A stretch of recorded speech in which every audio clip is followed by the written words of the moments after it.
Welcome to Mallika Badrinath's kitchen. Healthy food, tasty food. Dosa நல்லா விரும்பாதவங்களே இருக்க முடியாது. இப்போ நான் உங்களுக்கு செஞ்சு காமிக்க போகிறது தோசை சீஸ் ரோல். இது குழந்தைங்களுக்கு ரொம்ப பிடிக்கும். ஈவினிங் அவங்களுக்கு டிஃபனாக கொடுக்கலாம், யாருக்கு வேணாலும் சாப்பிட்லாம். 2 விதமான சட்னி யூஸ் பண்ண போகிறேன். கொஞ்சம் வித்தியாசமாக இருக்கும், ரொம்ப டேஸ்டியாக இருக்கும். தோசை சீஸ் ரோல் எப்படி பண்ணுறது இப்போ பார்க்கலாம். இட்லி புழுங்கல் அரிசி, that is parboiled idli rice 2 cup, பச்சரிசி ரா ரைஸ் 2 கப், வெள்ளை உளுந்து டீஹஸ்ட் பிளாக் கிராம் 1 கப் அளவு, எண்ணெய் சுடுவதற்கு தேவையான அளவு, உப்பு தேவையான அளவு, வெண்ணெய் விரும்பும் அளவு, கொத்தமல்லி சட்னி விரும்பும் அளவு, தேங்காய் சட்னி சிகப்பு சட்னி தேவையான அளவு. நம் நாட்டு தோசையை விரும்பாதவங்களே இருக்க முடியாது. அந்த அளவு உலக அளவில் ரொம்ப பாப்புலராக இருக்குது. இதுலேயே இப்போ நிறைய வித்தியாசமான மேலே டாப்பிங் கொடுக்கலாம், விதவிதமான சட்னிகள் அதுலேயே ரோல் பண்ணி கொடுக்கலாம். சீஸ் மட்டும் போட்டு தரலாம். விதவிதமாக நம்ம அதாவது 100 கணக்கில் தோசை வெரைட்டிஸ் இப்போ கொடுக்க ஆரம்பித்தாச்சு. இந்த தோசை ரோல் ஆரோக்கியமானது. அது மட்டும் இல்லைங்க, குழந்தைங்க ரொம்ப விரும்புகிறபடியாக இருக்கும்.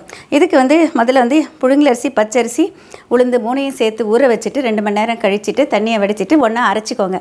கிரைண்டரில் அரைக்கிறப்போ நல்லா நுரைச்சி வந்ததுக்கப்புறம் கடைசியாக உப்பு சேர்த்து கலந்து எடுத்துக்கோங்க. இப்போ கல் உப்புனாக்க ஒரு அழகு 1 கப்புனாக்க இந்த அளவுக்கு கல் உப்பு தேவை. இப்போ 4னா அதுக்கு 4 மடங்கு எடுத்துக்கோங்க.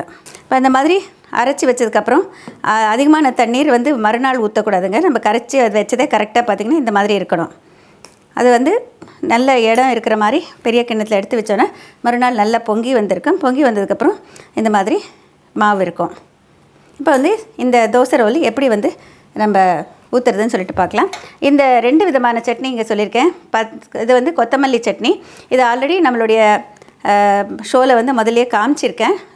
அதில் இருக்கும், பார்த்து அதை கற்றுக்கலாம். அதே மாதிரி இதை வெங்காயம் தக்காளி வதக்கிட்டு தேங்காய் சேர்த்து அரைச்ச சட்னி, இதுவும் நம்ம முதலே காமிச்சிருக்கோம். இந்த மாதிரி சட்னி அரைச்சி வச்சுக்கோங்க, இல்லைன்னா வெங்காய சட்னி அரைச்சி வச்சுக்கோங்க. இப்போ இதை நொதிக்க வச்ச மாவு இப்போ இது ரோல் மாதிரி பண்ணுறதுக்கு நான் இங்கே சீஸ் எடுத்து வச்சுருக்கேன். இது மொசரெல்லா சீஸ். நீங்கள் வேணும்னா ப்ராசஸ்டு சீஸ் க்யூப் எடுத்துக்கலாம். பட்டர் ஒரு கொஞ்சம் எக்ஸ்ட்ராவாக நம்மளுக்கு குழந்தைங்களுக்கு கொடுக்குறப்ப கொஞ்சம் ரிச்னஸ்க்காக வச்சுருக்கேன். இப்போ இதை எப்படி பண்ணுறதுன்னு சொல்லிட்டு பார்க்கலாம். தோசை மாவு ரொம்ப கெட்டியாக இருக்கக்கூடாது. அதே மாதிரி இப்போ தோசை கல் சூடாகிடுச்சானாக்கா கொஞ்சமாக தண்ணி ஊற்றி பார்த்தாக்கா அது உடனடியாக நல்ல சப்தம் வரணும். இப்போ இது கொஞ்சம் தணலை குறைச்சிக்கிட்டு தோசை ஊற்றிக்கலாம். இதுக்கு ஒரு ரோலுக்கு 2 தோசை தேவை. இப்போ முதல்ல இந்த மாதிரி ஃப்ளாட்டாக இருக்கிற மாதிரி ஒரு கரண்டி எடுத்துக்கோங்க. சென்டரில் ஊற்றணும். ஊற்றிட்டு சென்டர்லேருந்து இப்படி ஒரே மாதிரி ஸ்டெடியாக ஸ்ப்ரெட் பண்ணணும். பிகினர்ஸ்க்காக நான் இப்படி சொல்லித்தரேன் டீட்டெயிலாக. இது கொஞ்சம் தணலை இன்க்ரீஸ் பண்ணிக்கோங்க. தேவையான அளவு எண்ணெய் விட்டுக்கலாம்.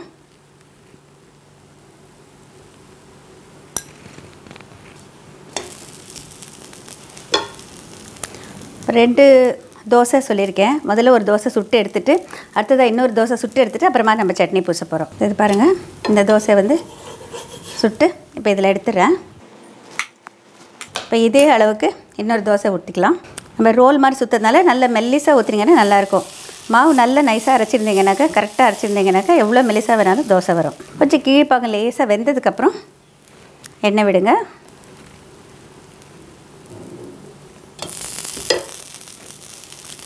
அளவுக்கு மெல்லிசாக தோசை ஊற்றுறது கூட ஒரு ஆர்ட்டு தாங்க. கரெக்டாக நம்ம எப்படி ஊற்றுறதுன்னு தெரிஞ்சுக்கிட்டாக்க யார் வேணாலும் எப்படி வேணாலும் எவ்வளோ நல்லா வேணாலும் ஊற்ற முடியும். இப்போ இதில் ஒரு சட்னியை நான் பூச போகிறேன். உப்பி போட்டு எடுத்ததுக்கப்புறம் தேவையான அளவுக்கு சட்னி பூசிக்கோங்க.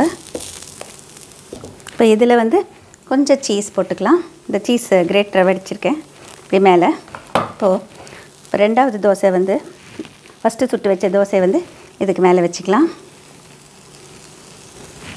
இப்போ இதில் இன்னொரு விதமான சட்னி பூச போகிறேன். நம்ம 3 விதமான சட்னி கூட எடுத்துக்கலாம். 3 விதமான சட்னி பூசினா கூட 3 லேயர் கிடைக்கும் நம்மளுக்கு. இந்த மாதிரி ஈவனாக பூசிட்டு அதுக்கப்புறம் இன்னும் கொஞ்சம் சீஸ் போட்டுக்கலாம். பொதுவாக குழந்தைங்க சட்னி தனியாக தொட்டுக்க விரும்பாமல் ஜாமு சாஸ் அந்த மாதிரி தொட்டு சாப்பிட்டாங்கனாக்கா எப்படி அவங்களுக்கு சட்னி பழக்கிறதுன்னு உங்களுக்கு இருக்கும். இந்த மாதிரி போட்டு கொடுத்தீங்கன்னா அவங்க அவங்களுக்கே தெரியாது. சீஸ் இருக்கிறப்போ இந்த சட்னியோடைய ஃப்ளேவரோடு அப்படியே சாப்பிட்ருவாங்க. எந்த விரும்புகிற அளவுக்கு சீஸ் சேர்த்துக்கலாம். இப்போ இதை இங்கேருந்து இப்படியே நம்ம ரோல் பண்ணணும். இப்போ இந்த தோசை ரோலில் கொஞ்சமாக மேலே பட்டர் பூசிடலாம். இந்த பட்டர் ஃப்ளேவரோடு கொடுக்குறப்ப நல்லாயிருக்கும். இப்போ இதை தயாராகிடுச்சு. இப்போ இந்த தோசை ரோல் ரெடி ஆகிடுச்சு. நீங்கள் வேணால் இப்படி டயக்னலாக கட் பண்ணி 2ஆக கொடுக்கலாம், இல்லைன்னா சின்ன சின்ன ரவுண்டாகவும் கட் பண்ணி தரலாம். பார்க்குறதுக்கு ரொம்ப கலர்ஃபுல்லாக இருக்கும். நீங்கள் வந்து இப்படியாகவும் கொடுக்கலாம். இல்லை விரும்பினா மேலே இன்னும் கொஞ்சம் சீஸ் போட்டிங்கன்னா இன்னும் கொஞ்சம் நல்லாயிருக்கும் பார்க்குறதுக்கு. ஒரு ஸ்டார்டர் மாதிரியும் கொடுக்கலாம். லஞ்ச் பாக்ஸில் வந்து வச்சு கொடுத்தீங்கன்னா அவங்க அப்படியே எடுத்து சாப்பிட்றதுக்கு ஈஸியாக இருக்கும். ரொம்ப டேஸ்டியாக இருக்கும். இந்த மாதிரி கொடுத்தீங்கன்னா யாருமே வந்து தோசையே வேண்டான்னு சொல்ல மாட்டாங்க. இப்போ இந்த மாதிரி நம்ம தோசை கொடுக்குறப்ப அவங்க லஞ்ச் பாக்ஸில் வச்சு கொடுத்தீங்கன்னா நல்லா சாஃப்டாகவும் இருக்கும். அவங்க மத்தியானம் சாப்பிட்றப்ப வந்து தனியாக வந்து சட்னி கொடுக்கணும்னு அவசியம் இல்லைங்க, நல்லாயிருக்கும். இதுலேயே வெங்காய சட்னி கொடுத்தீங்கன்னா வந்து கெடாமல் இருக்கும். தேங்காயை குறிச்சிட்டு பொட்டுக்கடலையும் வேர்க்கடலையும் போட்டு அந்த மாதிரியும் நீங்கள் சட்னி பண்ணி கொடுக்கலாம். ஒவ்வொரு தடவை ஒவ்வொரு விதமான சட்னி போட்டு நம்ம தரலாம். இதில் வந்து நியூட்ரிஷனல் பெனிஃபிட்ஸ் அப்படின்னு சொல்லிட்டு பார்த்தீங்கன்னா நம்ம புழுங்கலரிசி, பச்சரிசி, உளுந்து 3 சேர்த்து ஊற வச்சு அரைக்கிறப்ப புரதச்சத்து வந்து ஒரு கம்ப்ளீட் ப்ரோட்டீனாக மாறிடுது. அதே நேரம் வந்து நொதிக்க வைக்கிறப்ப பி காம்ப்ளெக்ஸ் வந்து அதிகமாகுது. தகுந்த அளவு கார்போஹைட்ரேட் இருக்குது. நம்ம வந்து எண்ணெய் நல்லெண்ணெய் விட்டிங்கனாக்கா தேவையான அவங்களுக்கு வந்து கொழுப்பு சத்து கிடைக்கும். 2 விதமான சட்னி. அதில் வந்து கொத்தமல்லி சட்னியில் பார்த்திங்கன்னா தேங்காயம் வந்து உடம்புக்கு ரொம்ப நல்லதுங்க. தேங்காய் துருவலோடு வந்து பச்சை மிளகா, கொத்தமல்லி தழை நிறையா, இஞ்சி அந்த மாதிரிலாம் வச்சு அரைக்கிறப்போ கொத்தமல்லியில் இருக்கிற வைட்டமின் ஏயும் கால்சியம் சத்து, இரும்பு சத்து எல்லாமே அவங்களுக்கு கிடைக்கும். அதே நேரம் வெங்காயம், தக்காளி சேர்த்து அரைச்ச சட்னியில் வந்து தேவையான அளவுக்கு தாதுப்புக்கள்லேருந்து மற்ற சத்துக்கள் எல்லாமே வந்து தேங்காய் சட்னியில் கிடைக்கும். உங்களுக்கு சீஸ் சேர்க்குறப்போ இன்னும் கொஞ்சம் புரதம் அதிகமாகும். இப்போ கடைசியாக வந்து நம்ம சீஸ் வந்து கொஞ்சம் நிறைய சேர்த்துருக்கோம். சீஸில் வந்து தேவையான அளவுக்கு புரதம் கிடைக்கும், வைட்டமின் ஏ கிடைக்கும், சீஸில் இருக்கிற எல்லா சத்துக்களும் கிடைக்கும். இதனால் பார்த்திங்கன்னா வந்து இது ஒரு கம்ப்ளீட் ஃபுட் அப்படின்னு சொல்லலாம். இந்த மாதிரி கொடுக்குறப்போ நம்மளுக்கு தேவையான எல்லா சத்துக்களும் ஒரே உணவில் கிடைக்குது. This is dosa roll. Dosa roll nowadays we want to change little bit here and there to make it more attractive, and the children will like when you give it like this. This dosa roll you have to soak parboiled rice, that is idli rice, raw rice and urad dal, that is black gram dal dehusked, everything together 4:1. 2 rice, another 2, both the rices 2 and 1 urad, everything together you have to soak, grind it together, allow that to ferment overnight, and next day morning we have to prepare the dosa. Prepare 2 different chutneys, add cheese in between. First prepare 1 dosa, apply some chutney and keep another dosa on top, another chutney on top, and then sprinkle cheese, then roll it over, cut it, add extra cheese, and you can give it to lunch box, which is very very tasty, and even in the afternoon it will not become saggy, it will be very soft.